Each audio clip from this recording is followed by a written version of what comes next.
Bonjour. Contrairement à tout ce qu'on entend, le budget 2018 prévoit de nombreuses mesures pour les retraités. Et je vais vous les exposer. Premièrement, tous les retraités les plus modestes, soit 40% d'entre eux, vont bénéficier de l'exonération de cette hausse de CSG, c'est-à-dire ceux qui ont moins de 1 350 euros de revenus.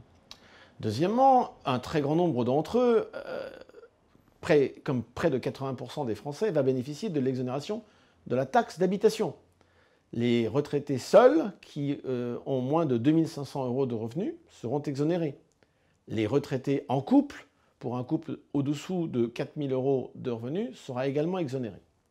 Troisième mesure, les retraités les plus modestes verront l'augmentation de leur minimum vieillesse, soit quand même 550 000 personnes. Minimum vieillesse va passer de 800 à 900 euros d'ici le 1er janvier 2019. Troisième mesure importante pour ceux qui ont besoin de services à la personne, aide ménagère, assistance, eh bien le crédit d'impôt sur les services, qui avant était un crédit d'impôt, sera maintenant accessible à tous les Français, même ceux qui sont non imposables, grâce à un chèque service. Deux dernières mesures intéressantes également dans le cadre de l'environnement. Nous allons généraliser le chèque énergie, qui aidera donc les retraités modestes à payer leurs factures d'énergie. Et enfin, le certificat d'économie d'énergie aidera les ménages modestes à remplacer par exemple leur chaudière.